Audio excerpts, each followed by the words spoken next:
Habíamos visto al último algunas aplicaciones con las cuales nos podemos identificar para el desarrollo de sistemas con un lenguaje de programación que está bajo el paradigma imperativo, que eventualmente se asocia también a este paradigma todos los lenguajes que de alguna forma están estructurados.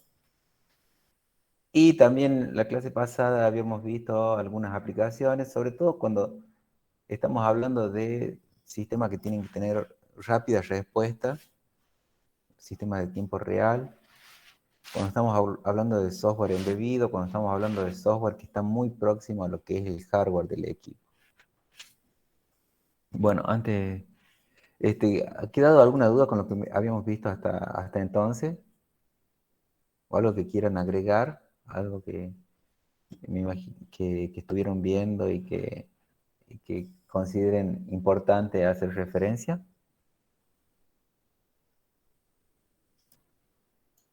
Por mi parte, creo que no, profe. Bueno, ¿alguien más que quiera decir algo? Bueno, en definitiva, bueno, acá teníamos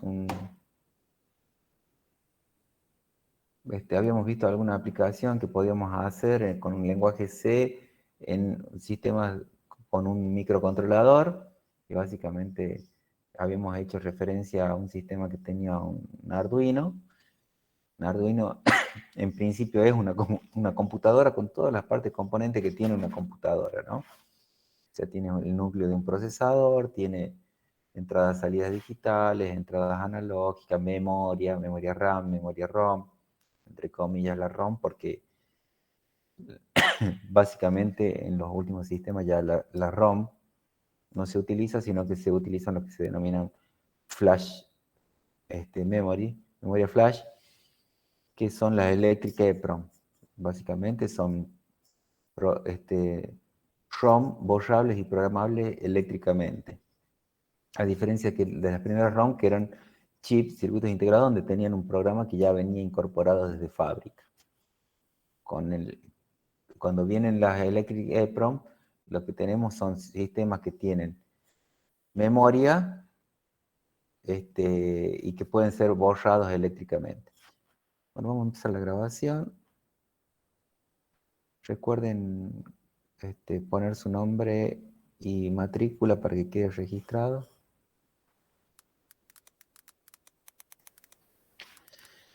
Bueno,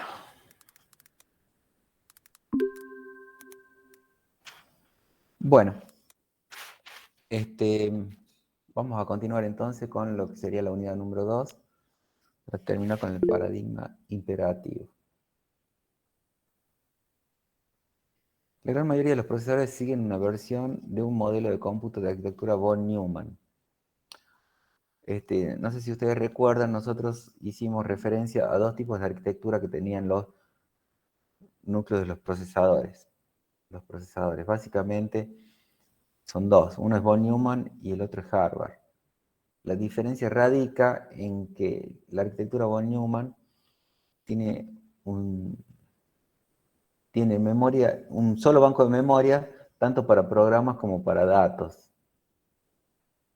A diferencia de la arquitectura Harvard, que tiene una memoria para datos y otra memoria para código o programa. Esa es la gran diferencia entre lo que serían las dos arquitecturas que predominan dentro de los procesadores. Este, bueno, acá habla de la arquitectura von Neumann, dice que existe un registro que indica la posición de memoria donde se encuentra la instrucción actual. A ver, bueno, antes de ver algunos paradigmas relacionados con el imperativo, con el paradigma imperativo vamos a ver más detalles sobre la arquitectura de los procesadores. En la memoria principal dentro de la arquitectura von Neumann tenemos tanto instrucciones como datos, y lo cual significa que tanto el bus de control como el bus de direcciones como el bus de datos comparten, son compartidos tanto por instrucciones como por datos. Por eso el bus de datos dice datos e instrucciones. ¿Por qué? Porque lo que está en memoria en realidad no solamente son los datos, sino también las instrucciones. Es decir, que comparten los buses porque la memoria es una sola. En la arquitectura Harvard, que era la otra arquitectura que habíamos hecho referencia, teníamos la memoria de instrucciones por un lado y la memoria de datos por otro.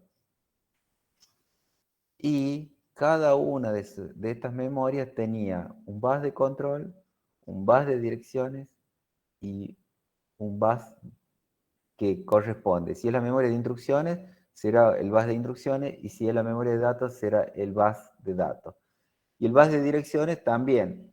Si está conectado a la memoria de instrucciones, serán direcciones de instrucciones, y si está conectado a la memoria de datos, serán direcciones de datos. O sea que tenemos una memoria muy definida para instrucciones y otra memoria muy definida para datos. Esa es la gran diferencia entre las dos arquitecturas. Esta arquitectura Harvard es más utilizada por algunos circuitos microcontroladores, donde tenemos una memoria para el programa y después tenemos otra memoria donde se utilizan los datos. Bueno, y acá lo que tengo en esta presentación, que no vamos a entrar en detalles más de sistemas digitales, básicamente es el pinout de un microprocesador. ¿Cuáles son los pines que tiene un microprocesador? Bueno, tendrá pines para bus de direcciones, pines para bus de datos, tiene señal de sincronismo, es todo, tanto el read, write, read, write, hold, son todos señales del bus de control. Y acá está uno de los primeros microprocesadores de 8 bits, que era el 8080. Después evoluciona y crea Intel el 8086, que es la base de todos los PC compatibles. Este es el pin-out. Si ustedes van a un chip, estos son los pines de salida. Y en esos pines de salida o entrada tienen bus de direcciones, bus de datos y bus de control. Externamente, si ustedes ven el hardware, ustedes destapan, van a tener un chip. Si la computadora data de la década del 80, del 70, seguramente van a ser muy parecidos a estos, los chips. A medida que van evolucionando, el nivel de integración es mayor y pasan a tener otro tipo de empastillado, ¿no?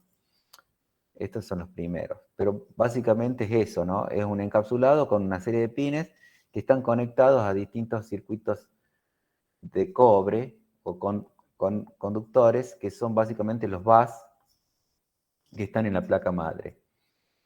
En este caso tenemos 16, fíjense, 16 pines de address, lo cual significa que puedo direccionar, en este caso, 64 kbps de memoria. O sea, con 16 líneas de direcciones, puedo direccionar 64 kbytes de direcciones de memoria. Obviamente, en los procesadores más modernos, pueden direccionar muchas más cantidades de direcciones de memoria, con la salvedad de que se empiezan a multiplexar los bases. Es decir, eventualmente se dividen en parte alta y parte baja la dirección para transmitirla en 2 ciclos de clock toda una dirección. Eso lo hacen para optimizar los espacios del hardware, y en lugar de tener 32 conductores en paralelo, tendrán 16. Y después el bus de datos, en este caso es de 8 bits, puede ser que en los procesadores actuales tengan mucho más de 8 bits, 16, 32 y 64 bits. Internamente, ¿qué es el microprocesador? Tiene todos los microprocesadores básicamente tienen lo mismo. ¿Qué sería lo mismo? Una unidad aritmética lógica y registros, Básicamente son registros y eventualmente tienen buffer o latch tanto para datos como para direcciones, que son como puertos de entrada y puertos de salida, que lo que hacen es congelan un dato, ya sea para direcciones o para datos, que es el transmitido a través del bus hasta que la memoria lo lee o la memoria lo escribe, o el periférico de entrada y salida lo lee o lo escribe. Y después tienen registros, los que son los registros de diferentes tipos, y estos registros básicamente dentro del microprocesador son memorias rápidas que están disponibles dentro del procesador. Básicamente, el núcleo del procesador, de cualquier procesador, tienen este mínimo cantidad de componentes. Obviamente que después van evolucionando y lo que sucede es que en el mismo empastillado colocan lo que son las memorias caché, de nivel 1, nivel 2 o nivel 3. Eventualmente también incorporan en el mismo encapsulado varios núcleos de procesadores, como son los procesadores multinúcleos que ahora hasta tienen 8 o 16 núcleos en un solo empastillado. Obviamente los comerciales hoy por hoy pueden conseguir procesadores de 8 núcleos y cada procesador, cada procesador tiene una cantidad de hilos de ejecución internos, que significa que básicamente podrá ejecutar en forma paralela más de un proceso de acuerdo a la cantidad de hilos de ejecución que tenga. ¿Qué más podemos para que tengan en cuenta? A ver.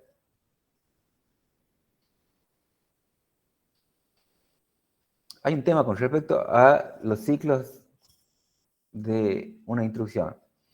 A ver, vamos a volver. ¿Cuáles son las operaciones frecuentes que hace un procesador? ¿Por qué hacemos referencia a todo esto? Porque cuando hablamos de paradigma imperativo, lo que estamos diciendo son las acciones que a través de un lenguaje nosotros le decimos al procesador que haga. Y son básicas, y son siempre básicamente las mismas. Entonces, y para eso hay que entender qué es lo que puede hacer un procesador. ¿Cuáles son las operaciones frecuentes que puede hacer un procesador? Y bueno, un procesador se puede comunicar con memoria. ¿Qué significa? Que un procesador puede enviar datos a memoria o recibir datos de memoria. Lo que se hace para enviar o recibir datos en memoria, básicamente, por ejemplo, si un procesador quiere escribir en memoria, lo que hace, si volvemos para atrás, a ver.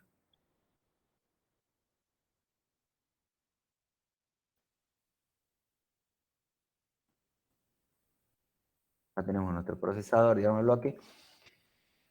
Si un procesador quiere escribir en memoria, lo primero que tiene que hacer es colocar en el buffer de direcciones la dirección de memoria que quiero escribir, que está acá abajo a la derecha.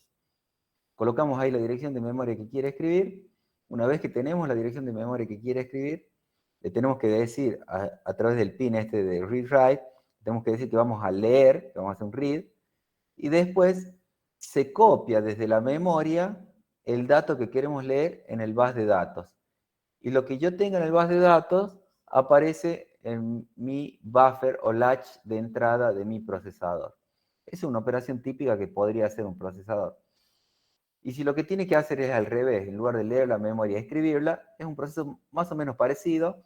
Se escribe la dirección en el buffer de direcciones, en el el address bus.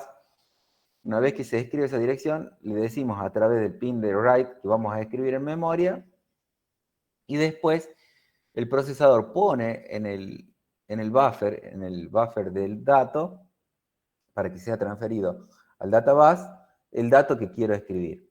Y ese sería un proceso típico que hace un procesador. Algo muy similar hace con los dispositivos de entrada y salida. Ustedes recuerden que el PC tiene dispositivos de entrada y salida que pueden ser periféricos o pueden ser, qué sé yo, memoria de video. O sea, todo lo que está en la periferia de lo que sería el núcleo del procesador y la memoria, también se puede comunicar la CPU con esos dispositivos. ¿Cómo lo hace? De forma similar que lo hacen con la memoria, porque cada uno de esos dispositivos está direccionado en una memoria, en una dirección de memoria diferente, reservado para esos dispositivos. Si ustedes compran o buscan un libro que se llama PC interno, ahí se van a dar cuenta y le dice, el puerto de salida USB está en tal dirección. O sea que la CPU, cuando escriba esa dirección, lo que va a estar haciendo en realidad, esto lo hace a través de rutinas e interrupciones, lo que escriba o lea en esa dirección va a ser lo que tiene en el puerto serial, en el USB. Cuando quiera acceder a la memoria de video, lo que dice es, la memoria de video tiene reservadas tales direcciones de memoria. Cuando yo escribo en esas direcciones de memoria, lo que estoy haciendo en realidad, estoy accediendo a un dispositivo de salida que sería el video, la memoria de video. Y todo lo que yo escriba ahí es lo que se me va a copiar en el video. Bueno, eso también es típicamente de las operaciones frecuentes que hace un procesador. También tenemos procesamiento de datos. La CPU puede hacer operaciones aritmética y lógica a través de su unidad ALU. Y también una instrucción puede especificar que la secuencia de operaciones sea alterada, por ejemplo, cambiar el point de instrucciones, el puntero de instrucciones, para apuntar a una nueva dirección. ¿Qué significa esto? Que básicamente, si bien es cierto, un programa se tiene que ejecutar de manera secuencial, a través de estos paradigmas imperativos y estructurados, podemos empezar a ejecutar subrutinas que están en determinados bloques de memoria. Y bajo determinadas condiciones yo puedo saltar de una secuencia de ejecución, ir a un bloque de programa, ejecutarlo y volver y continuar con esa secuencia de ejecución. Eso se puede hacer gracias a digamos, a estos lenguajes estructurados que empezaron a incorporar funciones de saltos de programa, ¿no? Antes, en la primera etapa, era una linealidad total donde se ejecutaba sentencia por sentencia y en forma secuencial y no había forma de saltar esa secuencia. A medida que van evolucionando los lenguajes, empieza a incorporar esta posibilidad de saltar a través de label, a través de indicadores que me permite saltar a una subrutina y volver al programa principal. Bueno, esto también es importante que lo conozcan. Básicamente, el ciclo de instrucción, ¿qué es? Se extrae la instrucción de la memoria. Si tenemos una arquitectura von Neumann, recuerden que la memoria de instrucciones y de datos es la misma. Se la extrae, se la decodifica y se la ejecuta. Básicamente son 3 registros diferentes, ¿no?, que están internamente en el procesador. ¿Qué pasaba en los primeros procesadores? Cuando para ejecutar una instrucción, ¿qué hacía? La extraía, la decodificaba, la ejecutaba, terminaba de ejecutar esa instrucción, buscaba la siguiente instrucción y hacía el mismo proceso, extraer, decodificar y ejecutar. ¿Qué dijeron después los fabricantes? Pero la extracción, la decodificación y la ejecución se hacen en bloques internos del procesador que son diferentes, en registros diferentes del procesador. Entonces, ¿qué significa? Y bueno, yo puedo hacer lo siguiente. Extraigo la primera instrucción, la decodifico, y cuando estoy decodificando la primera instrucción, digo, ¿por qué no extraigo la siguiente? Si de todas formas lo tengo que hacer en registros diferentes. Bueno, simultáneamente, al decodificar una instrucción, estoy extrayendo la siguiente. Y en el siguiente ciclo del procesamiento, ¿qué hago? Ejecuto la instrucción que extraje primeramente, decodifico la instrucción que extraje en un segundo ciclo, y después extraigo una tercera instrucción en el tercer ciclo. Y después voy avanzando y la instrucción que estaba decodificada la ejecuto, la que estaba extraída la decodifico y extraigo una cuarta. Y así sucesivamente. Esto se llama pipeline. Son como tuberías. Es decir, que como son registros diferentes, yo puedo hacer funciones diferentes en forma simultánea. Y acá me permite a mí acelerar el procesamiento. O sea, lo que antes necesitaba para ejecutar 2 instrucciones, necesitaba 6 ciclos, o para ejecutar 3 instrucciones necesitaba 9 ciclos, porque sin pipeline, porque se tenía que terminar de ejecutar una para seguir con la otra, con pipeline lo que permite es que las 3 instrucciones en 5 ciclos ya las ejecute. Aprovechando esto de que el procesador tiene registros diferentes para extraer, decodificar y ejecutar. Bueno, esto es lo que se empezó a implementar con los procesadores más avanzados y es lo que después permitían a los procesadores acelerar los tiempos de procesamiento. Bueno, continuamos. Bueno, y después la memoria, el tema del direccionamiento de memoria está muy relacionado con la cantidad de pines que tiene mi base de direcciones y mi base de datos. La cantidad de memoria física que yo puedo direccionar va a depender del bus de direccionamiento. Por ejemplo, acá una dirección tiene 5 cifras hexadecimales. Recuerden que cada cifra hexadecimal son 4 bits, lo cual acá tengo una dirección de 20 bits. 20 bits para direccionar 1 mega en el 8088.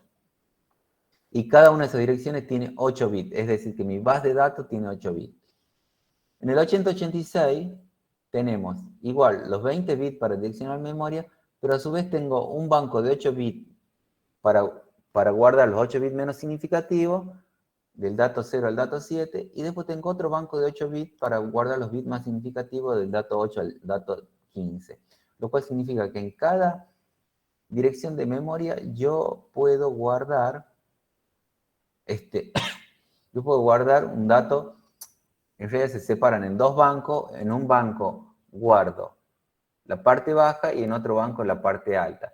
Fíjense que la cantidad de memoria direccionada es la misma, que son 20 bits, pero como los datos que yo quiero direccionar son de 16 bits, uso la mitad para los bits menos significativos y la otra mitad para los bits más significativos. Así lo direcciona el 8086, que es la arquitectura que dio origen a las PC. Profe, Sí. ¿por qué dice 20 bits? Porque fíjense que acá tienen una H. No sé si alcanzan a ver la H al lado de ese número. Significa que cada cifra es hexadecimal. Una cifra hexadecimal tiene 4 bits. Una cifra hexadecimal va del 0 a la F. Del 0000 al 1111.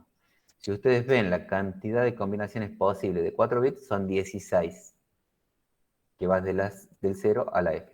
Entonces, por cada cifra hexadecimal, ustedes tienen 4 cifras binarias. Como tienen 5 cifras hexadecimales, tenemos 20 cifras binarias. O sea que tengo 20 pines donde cada uno puede tener un 0 o un 1. ¿Se entiende? Sí, sí. Bueno. Fíjense, si yo tuviese este número lo tuviese en binario, serían 16 ceros. El 00000 en hexa son 16 ceros, perdón, 20 ceros en binario. Y acá tenemos F, acá arriba yo tendría 20 unos en binario. Una F son 4 unos. Bueno, esto con respecto al direccionamiento de memoria. Y acá está la famosa arquitectura de 8086, que es la que da origen a lo que son las PC. Todo lo que las PC compatibles tienen el set de instrucciones, son compatibles con el set de instrucciones del 8086. Ese era el set de instrucciones, el conjunto de instrucciones del assembler del 8086. Internamente el 8086, ¿qué tiene? Bueno, ¿qué es lo más interesante que les puede servir? Tienen registros de uso general, son todos estos registros A, B, C, D, son registros de uso general que usa el procesador para hacer diferentes operaciones. También dentro de los registros de trabajo tienen algunos otros, como el puntero de programa, el puntero de pila, el puntero de instrucciones. A ver. Después, tienen la ALU, la unidad aritmética lógica, Ahí está. El direccionamiento de 20 bits que habíamos dicho recién. Los datos de 16 bits que lo habíamos visto recién. A ver, vamos en detalle rápidamente si tengo para mostrarles nombre de los registros y qué hace cada uno de estos registros.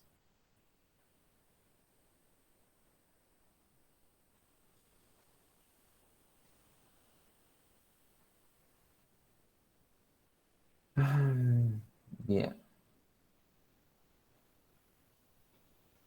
Arquitectura von Neumann. Bien. Algo interesante para que sepan, tanto el bus de datos es un bus tri-state. ¿Qué significará un bus tri-state?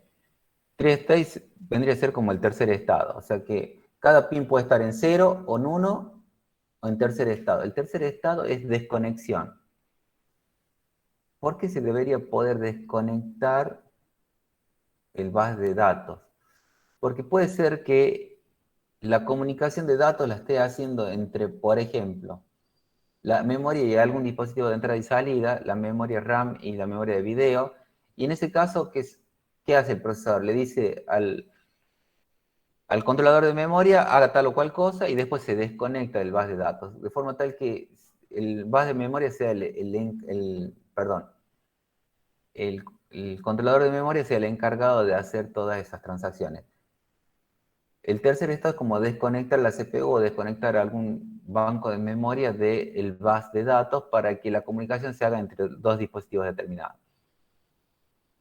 ¿Por qué es importante tener la posibilidad de desconectar? ¿Por qué? Porque el bus de datos siempre tiene que haber alguien que escribe y alguien que lee. Pero como es un bus que hay diferentes dispositivos conectados, evidentemente algunos dispositivos tienen que estar desconectados mientras uno escribe y el otro lee, el que tiene que leer, para que no haya una suerte de, alguna forma, un cortocircuito, ¿no? Imagínense que dos dispositivos quieren escribir el bus en forma simultánea. No lo van a poder hacer, ¿por qué?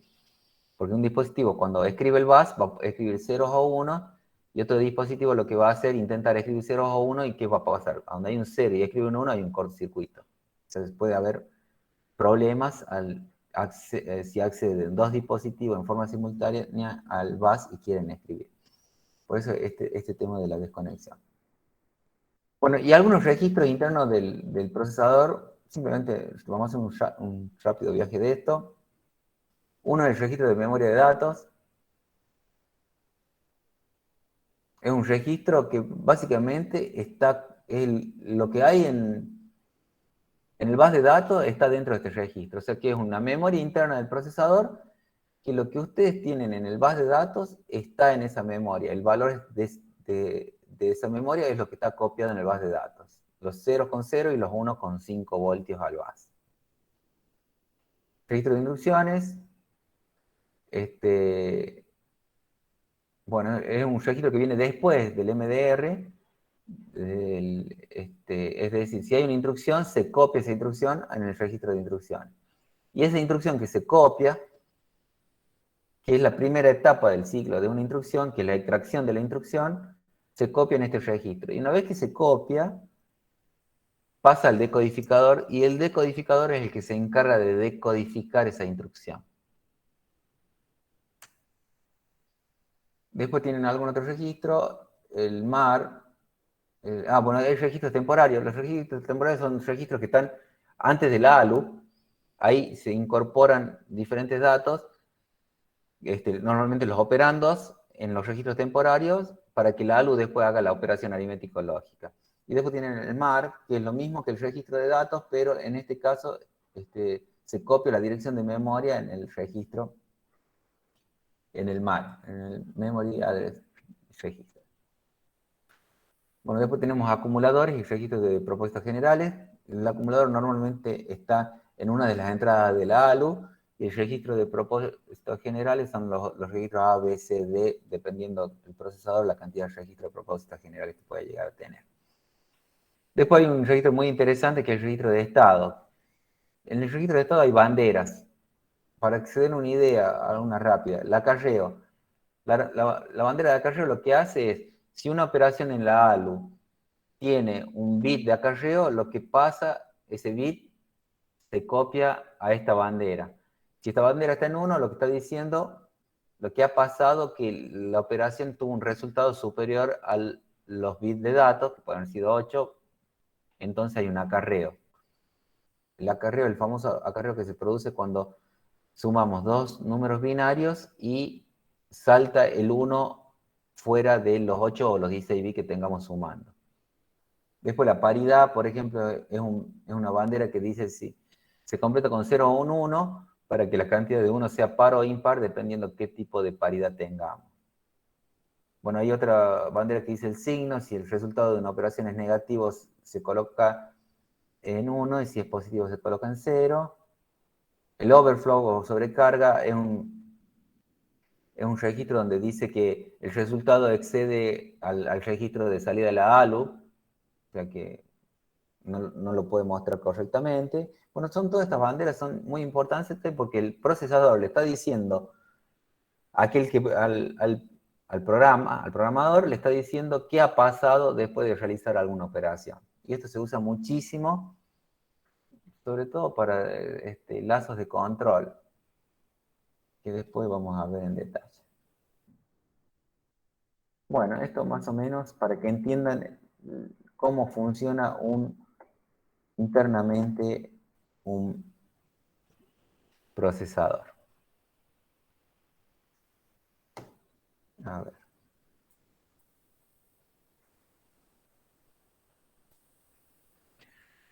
Bueno, ya más o menos saben cómo funciona un procesador y ahora veamos cuáles son los lenguajes que obedecen al paradigma imperativo. ¿Qué es lo interesante de conocer internamente un procesador? Bueno, porque cuando hablamos de paradigma imperativo estamos diciendo que nuestro lenguaje que obedece al paradigma imperativo le estamos diciendo qué tiene que hacer el procesador, básicamente. El lenguaje del paradigma imperativo por naturaleza es el assembler. Pero obviamente que después tenemos algunos otros lenguajes que son de nivel medio o de alto nivel que se pueden compilar a assembler para ser ejecutados en el procesador. Ahora bien, esa compilación es básicamente de manera directa. ¿Qué significa? Que una instrucción en este lenguaje de nivel medio o de alto nivel tiene su equivalente directo en instrucciones del assembler. Y la forma de programar, las características de programación son similares. ¿Qué significa eso? Que, por ejemplo, cuando hablamos de una variable dentro de un programa, en el paradigma imperativo, lo que estamos haciendo referencia en realidad es a un lugar de memoria. Al igual que el assembler, yo puedo mover o sacar información del lugar de memoria como si fuese una variable dentro de un programa. De hecho, lo es dentro del C, del Pascal, del BASIC y demás. De estos lenguajes,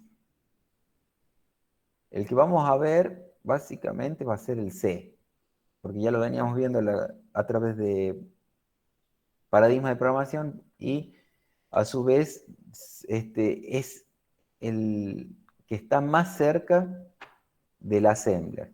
Tal es así que en algunos libros figura el C como un lenguaje de nivel medio. No lo clasifican como un lenguaje de alto nivel, sino un lenguaje del nivel medio. ¿Qué significa? Un lenguaje que está más cerca del procesador que otros lenguajes de alto nivel. Por eso surge el C. Bien. El ensamblador, como habíamos dicho, es el antecesor de los lenguajes imperativos.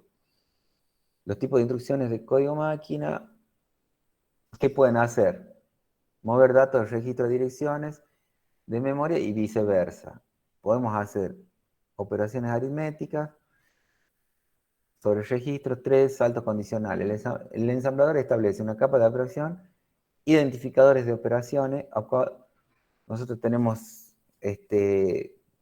digamos, instrucciones y cada instrucción tiene su propio identificador. O sea, tal número binario corresponde a tal dirección. Eso es típico del lenguaje assembler. Bueno, tenemos secciones de datos y directivas y macros. Bueno, ahora lo que vamos a hacer, a ver, voy a mostrar algo.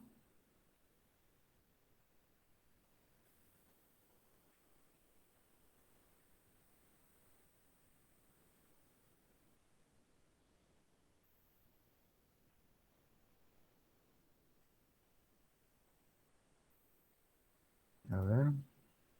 ¿Dónde está?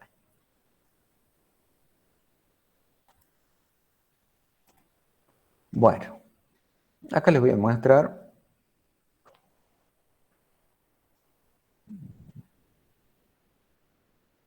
Vamos a suponer que ustedes son programadores de Assembler.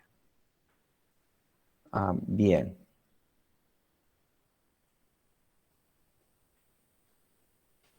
Si ustedes fuesen programadores de Assembler y harían el programa Hola Mundo, tendría que estar haciendo esto.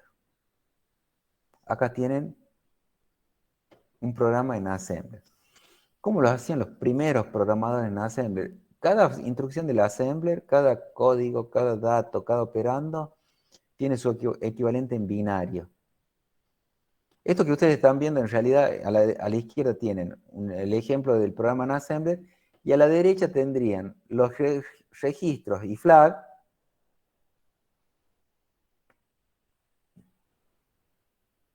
de mi procesador y la memoria de mi procesador.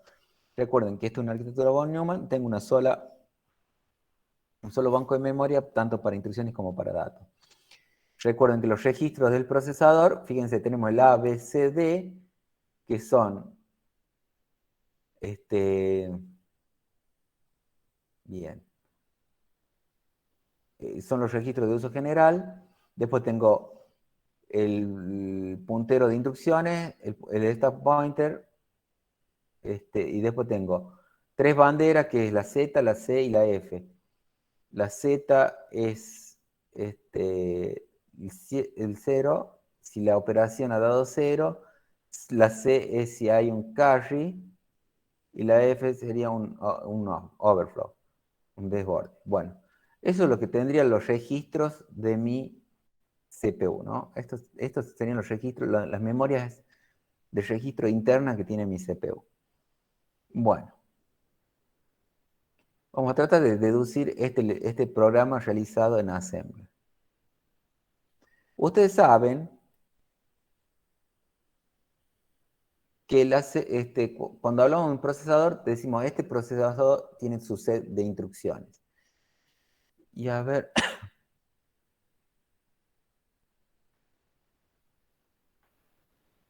voy a compartir la pantalla en lugar de la...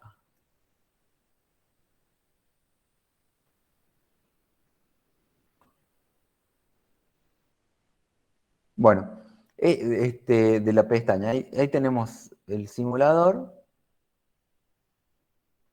Y después tenemos lo que se denomina el set de instrucciones. Si ustedes buscan set de instrucciones, van a ver que nuestro procesador cuenta con determinada cantidad de instrucciones. Fíjense, a ver, jump.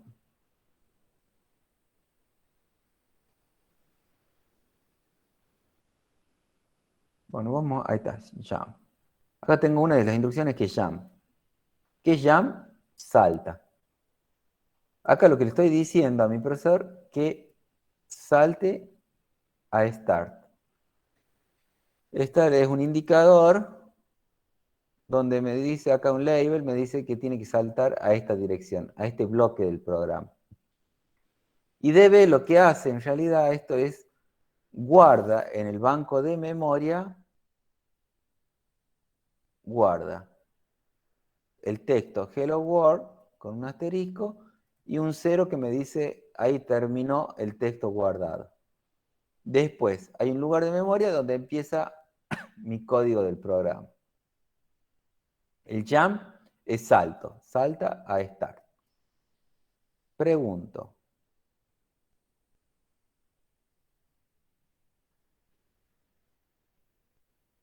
¿qué significa eso? A ver si alguno de ustedes me lo puede decir. Lo que acabo de marcar. No sé si lo están viendo.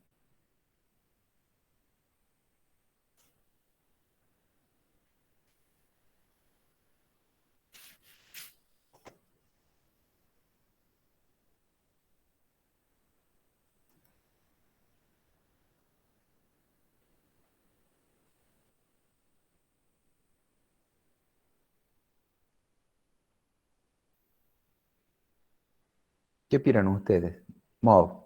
Bueno, move. Vamos a ver qué hace la función move. Vamos al CD. Bien, la función de mover. Bien, move. Se traduce en move. Fíjense, acá está la función move, destino, fuente. Acá lo que le estoy diciendo al procesador, que cargue en el registro C. Acá está cargando en el registro C, que es este registro, el puntero a hello. O sea que está cargando en ese registro el puntero a la H.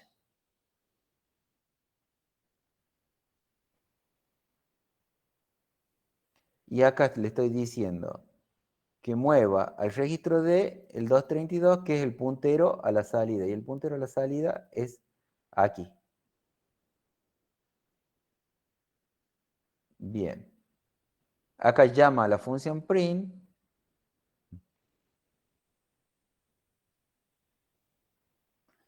Y la función print, fíjense que está estructurado el programa de forma tal que puedo llamar a un bloque de programa, ¿no? Y acá digo call print. Salto aquí y ¿qué hace el call print? Llamo a la función push A, push B y muevo B el 0. Esta función, lo que hace la función print es lo siguiente. Mueve el contenido del registro C al registro D.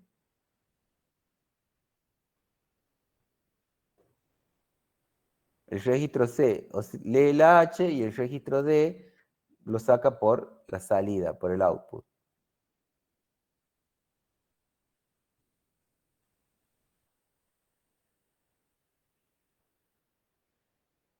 Después que llamo a la función print, para bueno, acá hay otro tema, acá, fíjense. Mueve al registro A, fíjense, cuando tengo entre corchetes el C, en realidad lo que estoy moviendo, estoy tomando a C como una dirección de memoria. No el valor de C, sino lo que contiene la dirección de memoria C, que sería el ASCII de la H. Después muevo a la dirección de D, que es la dirección de salida, lo que tengo en el registro A, que sería el ASCII de la H. Ahí estoy escribiendo la salida. Incremento C, que es el puntero que va al texto. Después incremento D, que es el puntero que va a la salida. Y después comparo B con el contenido de C y me dice, si no es 0, JNZ es jump not 0. O sea, si no es 0, vuelve al loop. O sea que acá hay un ciclo repetitivo que va a ir pasando las letras de Hello World de la memoria, la va a ir pasando a la salida. ¿Hasta cuándo? Hasta que llegue a este 0. Cuando llegue a este 0 significa que ya terminó de pasar y ahí termina el ciclo. Vamos a simularlo para que lo vean.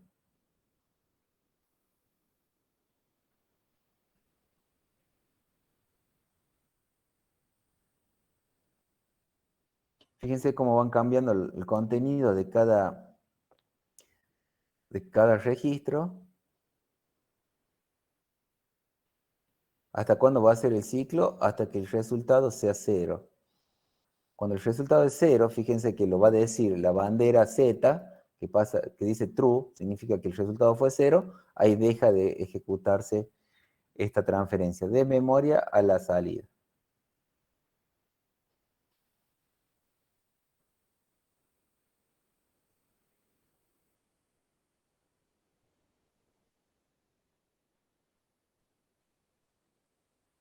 Bueno, básicamente eso sería nuestro programa en Assembler, con un set de instrucciones determinado de un procesador determinado. Acá puedo saltar y puedo ir a ver mi set de... Ahí están todos el set de instrucciones de mi procesador, todas las instrucciones de la cual puedo usar de mi procesador, ve ahí está el JNZ, que es jump si no es 0. Fíjense que los jump, esto, si no es 0, o si es 0, lo que están usando en realidad es la flag. ¿Ve? En el registro de estado hay uno de esos registros que me dicen si el resultado ha sido 0. Si ha sido 0, pasa o no. Bueno.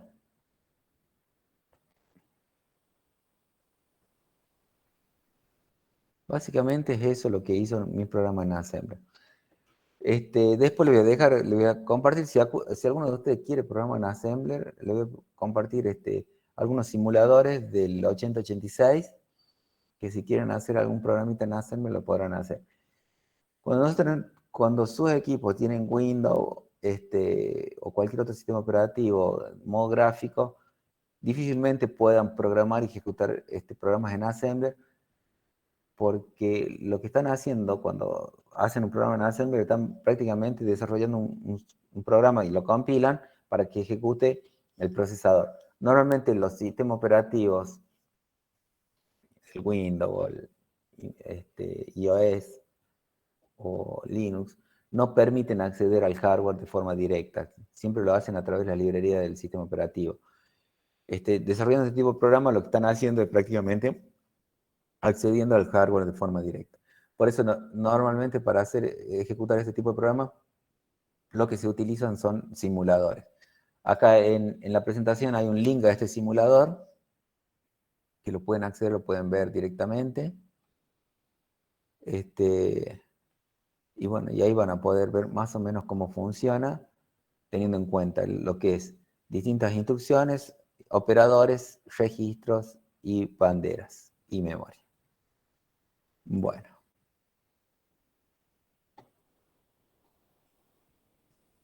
Ahora lo que vamos a hacer, a ver.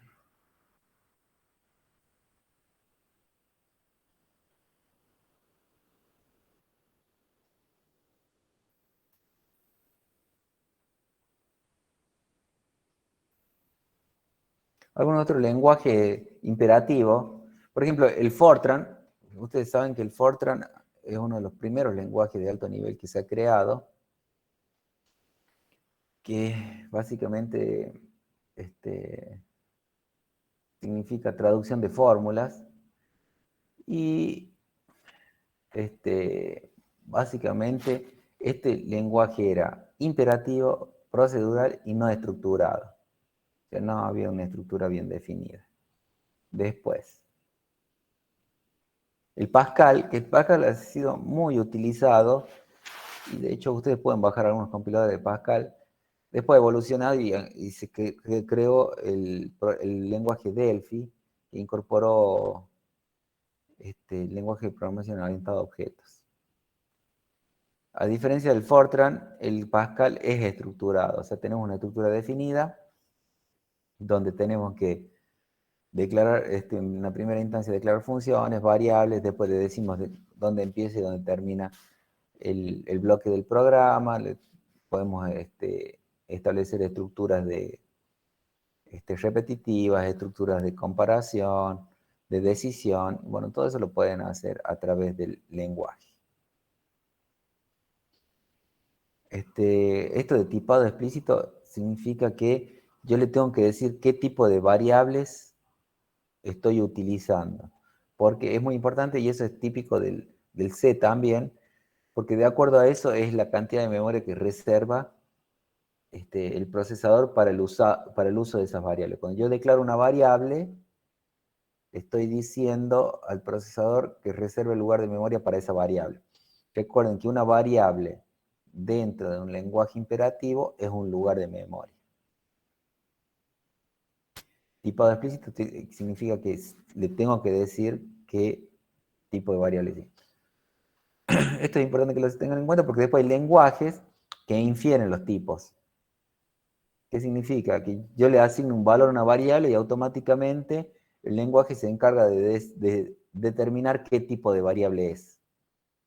Así son algunos lenguajes modernos que no necesitan que nosotros les digamos qué tipo de variables son. Bueno. Y como lenguaje imperativo, lo que habíamos determinado dentro de la cátedra es hacer referencia a un lenguaje que ya conoce.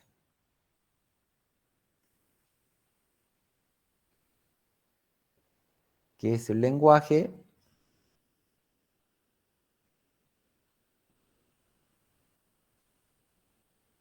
C. Y dentro del lenguaje C, a ver, no sé, creo que se ve medio chicón. Vamos a ver si puedo ampliar el tamaño de la letra.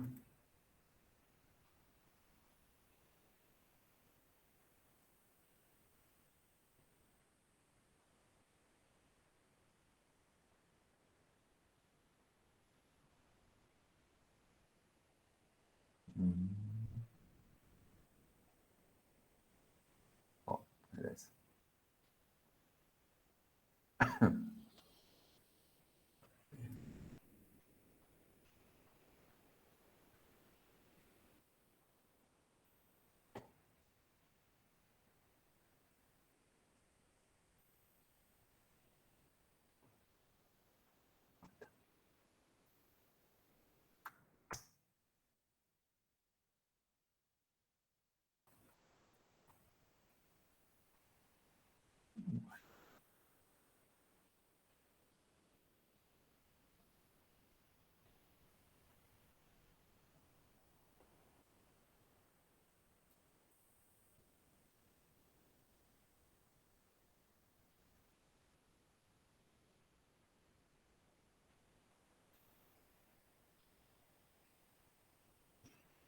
Bueno, vamos a ver aquí, a ver.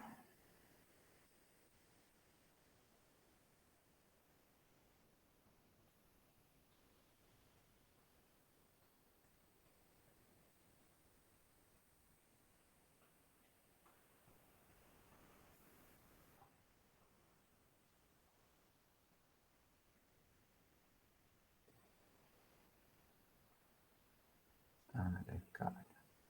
Bueno, aquí.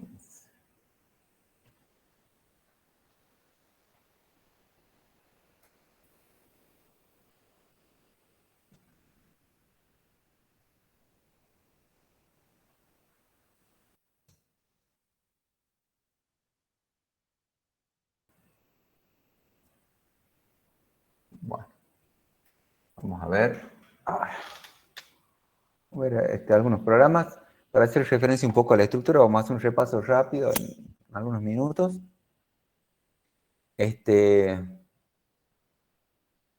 Bueno, vamos a hacer un repaso rápido. Esto ya lo vimos el año pasado como en Paradigma de Programación, por eso va a ser rápido. Volvemos de nuevo al lenguaje de programación C porque es un lenguaje de programación estructurado, procedural, que obedece al paradigma imperativo. ¿Por qué? Porque cada uno de estos elementos básicamente constituye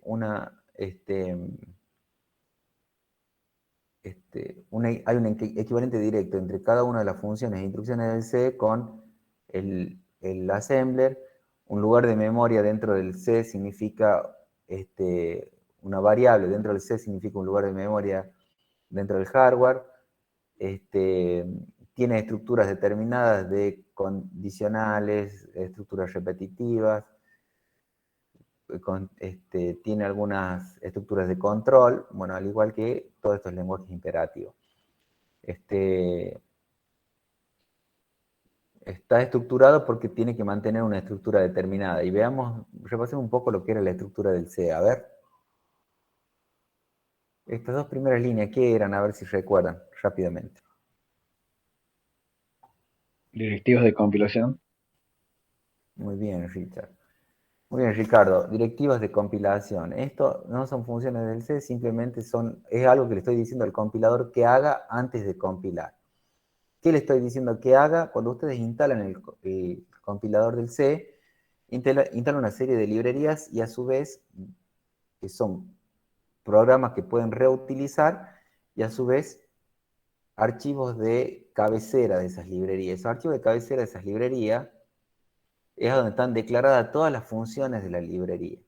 ¿Qué significa?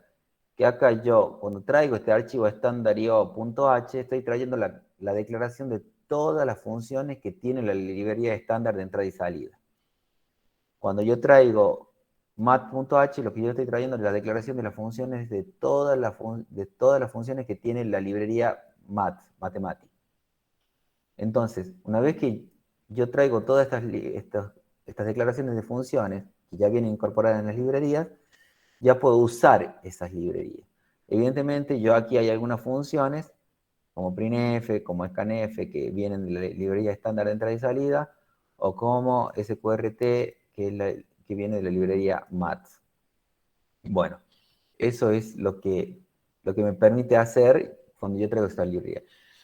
Lo cual no significa que ustedes puedan crear sus propias librerías. Es decir, si ustedes van a desarrollar un programa determinado para hacer determinadas cosas, pueden hacer sus propias librerías de forma tal que incorporen nuevas funciones o instrucciones al lenguaje que puedan usarlas cada vez que las necesiten. De hecho, algunos programadores lo hacen cuando ven que hay partes del código que los reutilizan mucho, entonces ¿qué hacen? Generan una librería con esa parte del código y después la llaman cada vez que la necesiten. Bueno, muy bien. In main void. ¿Qué estamos haciendo acá? Línea 5. Función principal. Estamos iniciando la función principal del programa. Como cualquier otra función tiene esta forma, la declaración es lo que la función devuelve, cómo se llama mi función y lo que la función recibe. La función main sí o sí es una función que tiene que estar dentro de mi programa en C porque es la función principal. Y acá me está diciendo que devuelve un entero y me está diciendo que no recibe nada.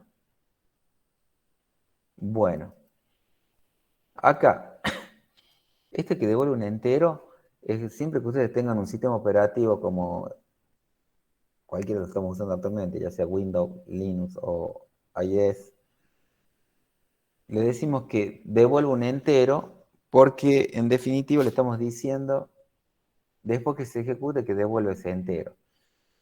Sí o sí necesita el sistema operativo que devuelva un entero para que funcione, por eso son de tipo entero la función main. Cuando ustedes tenían otro sistema operativo de modo texto, como el DOS, estoy hablando hace como 25 o 30 años, la función main podía ser de tipo void, o sea, podía ser una función que no devuelva nada. En este caso, tiene que ser de tipo entero.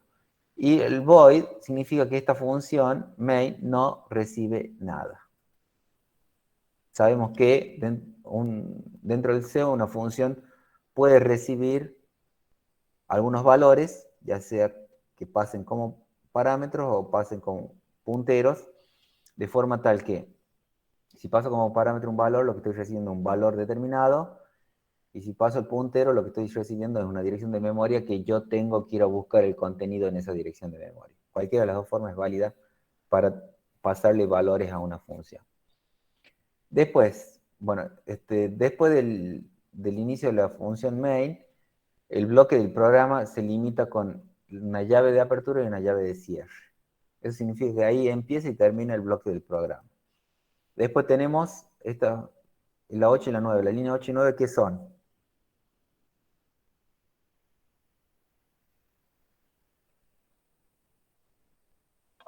De declaración de variable.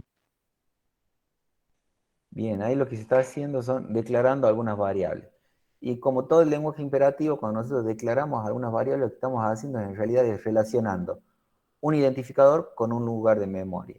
¿Qué significa cuando yo digo int cat A, cat B? Lo que estoy diciendo, vamos a reservar dos lugares de memoria, lo vamos a identificar con cat A y cat B, pero en realidad dentro del hardware del equipo son dos lugares de memoria.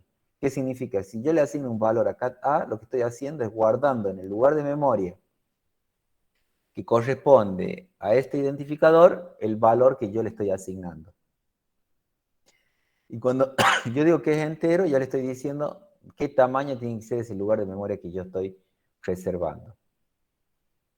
Acá tenemos los tipos de variables, fíjense, son tipos de variables explícitos, les tengo que decir qué tipo de variables son. En este caso estoy definiendo dos variables como entero y una variable como float. O sea, es decir, que tiene un punto flotante. Llamo a la función print, que imprime en pantalla un texto. Llamo a la función scanf, que lo que hace en este caso, así con esta sintaxis, lo que estoy diciendo es que lo que yo ingrese por el teclado lo guarde en el lugar de memoria reservado para identificado con el nombre cat_a. Ya que ahí yo ingreso el valor que va a tener cat_a en la variable cat_a. Lo mismo hago para cat_b, cateto A, cateto B, y después hago una operación aritmética. En esta operación aritmética estoy asignando a la variable ip, que es una variable de tipo float que yo he reservado y he declarado en el inicio, estoy asignando un valor de una operación aritmética. Este float que está acá lo que está haciendo es diciéndole que yo acá voy a tener una operación que, si bien es cierto, esa operación es con números enteros, el resultado de esa operación es de tipo float. Esto se llama casting. Yo le tengo que decir, cuando yo tengo una operación, porque ¿qué pasa? Si yo tengo una operación con números enteros, el procesador asume que el resultado también va a ser entero. Entonces voy a perder todos los decimales. Entonces, a través del casting, yo le tengo que decir, si bien es cierto, mi operación aritmética es con valores enteros, su resultado va a ser de tipo float. Y acá lo que estoy diciendo es que calcule la raíz cuadrada de cateto A por cateto A más cateto B por cateto B. O sea, la raíz cuadrada de la suma de los cuadrados de los catetos. Esto me va a dar el valor de la hipotenusa. Después hago un print, donde acá imprimo cateto A, imprimo el valor de cateto A, cateto B, imprimo el valor de cateto B, hipotenusa, imprimo el valor de la hipotenusa. Este %d son los códigos de escape diciéndole a la función printf que aquí hay un valor entero. Y el %f le estoy diciendo a la función printf que aquí va a haber un valor de tipo float. Y el _n lo que le estoy diciendo es que va a generar una nueva línea. Y el getChar lo que estoy diciendo es que espere que presione una tecla para salir del programa. Bueno, esto básicamente es un programa simple con que podemos empezar a observar las primeras estructuras de lo que sería el programa en C. Compilamos. Compilamos. Bueno. Y después de compilar, ejecutamos. ¿Cómo se llama? Unidad 1.c. Ejecutamos.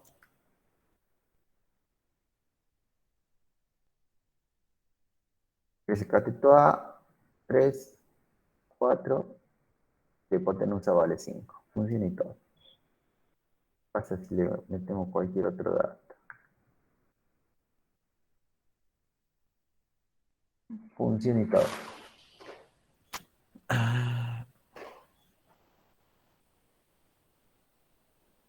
¿Alguna pregunta, duda con respecto a este programa?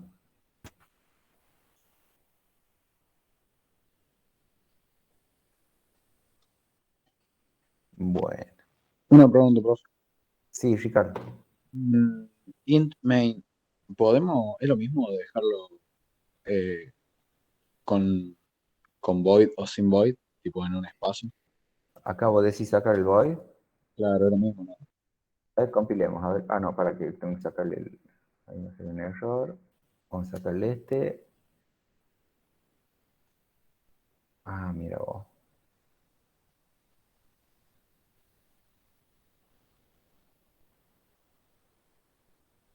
Copa. Me está indicando un error, no sé si te das cuenta. Un error de sintaxis. Eso depende de la IDE, mira. A ver si lo podemos compilar. Ahí lo compiló. Lo compiló. Vamos a ver si lo compiló y lo ejecuta bien. Sí. Vamos a ver una cosa. pasa si yo digo que recibo un entero?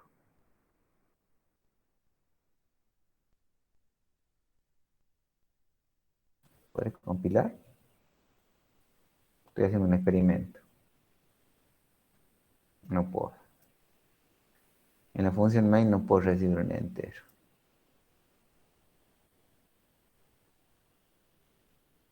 Hay un warning, hay un warning generado, a ver. Y ahora si lo ejecuto. Ah, se ejecuta. A ver, y si digo unidad 1 y le mando un 4.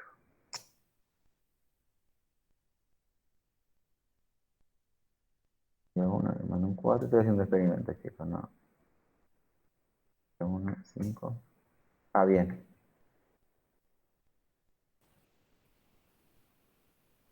Ajá.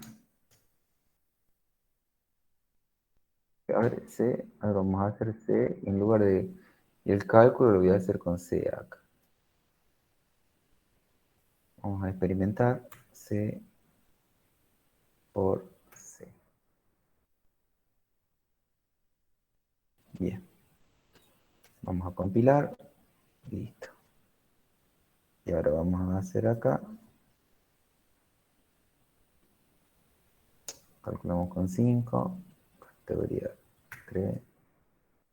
3.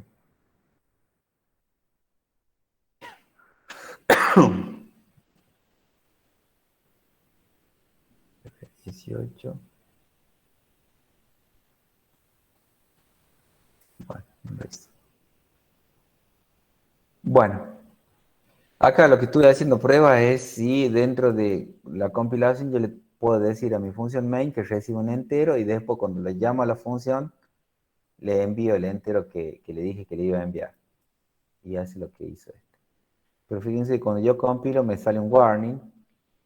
Recuerden que hay errores en tiempo de ejecución y errores en tiempo de compilación. Cuando sale el error no compila, pero cuando sale el warning son cuidados. Dice, puede ser que algo no funcione del todo bien, o sea, se va a ejecutar, pero puede ser, hay que tener determinados cuidados. Esto sucede cuando por ejemplo, declaro una variable que no uso, bueno, hay varios motivos por los cuales pueden salir los warnings. Hay una lógica que no cierra, pero bueno, son cosas que pueden suceder en tiempo de compilación. Son los errores o warning que surgen en tiempos de compilación. Los errores en tiempo de ejecución es cuando yo ejecuto el programa y se genera el error. Bueno, ¿alguna otra pregunta, duda o consulta?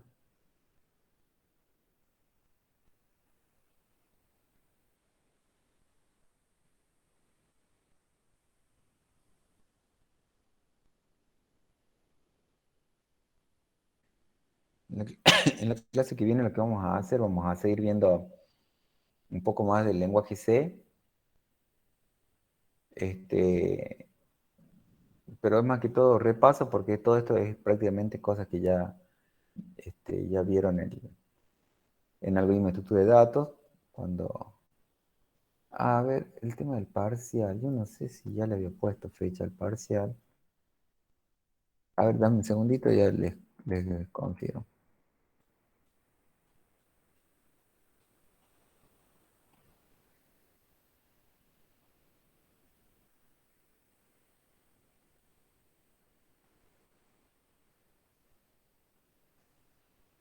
No hay fecha todavía del parcial. Muy buena pregunta. A ver, veamos qué fecha puede ser el parcial. El parcial lo podemos tomar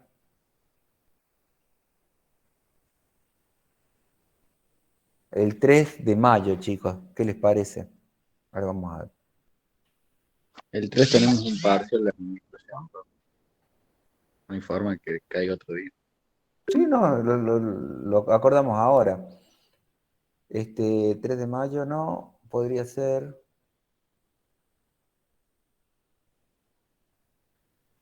Ah, la semana siguiente o la semana anterior. La semana anterior quedaría el martes que viene y la semana siguiente sería el 10 de mayo. Díganme ustedes, ¿qué día les conviene? El 10, profe. Por mí el 10, profe. Oye, el único que quiere rendir rápido es Lucas. Profe, no es fecha de finales el 10, creo que sí. Ah, sí, es fecha de final, profe. A ver, vamos con el mayo. El 9 empiezan las mesas. Ah, bien. Entonces, ¿Qué? ¿Hasta la unidad 2 entraría? ¿Qué? exacto, sí.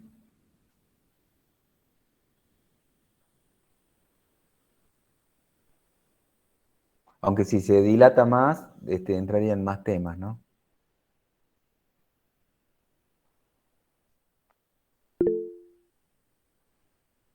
Mayo.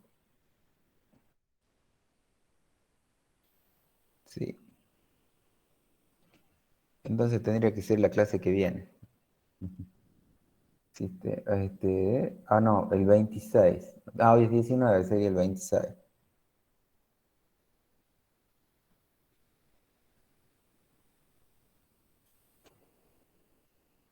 Lamentablemente sí, es verdad, es 17, 14.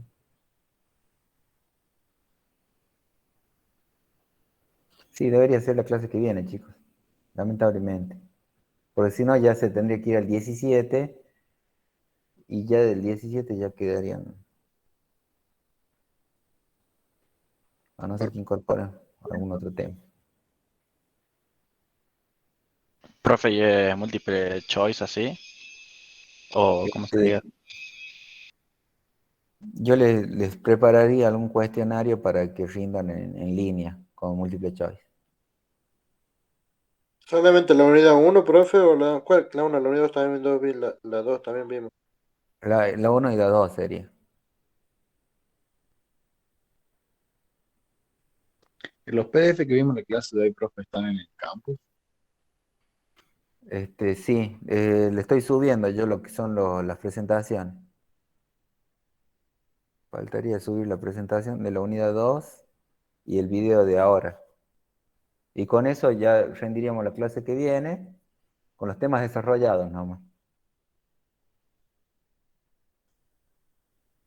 Buenísimo.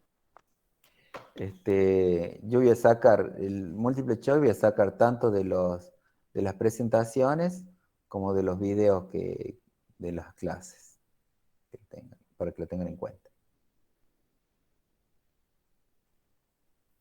Bueno, entonces quedamos con que el martes 26 tenemos el parcial, para que no se le superponga el 3 de mayo con el parcial no sé, ¿de qué me decían que tenían? ¿De informática o no? ¿De qué? Administración. De administración.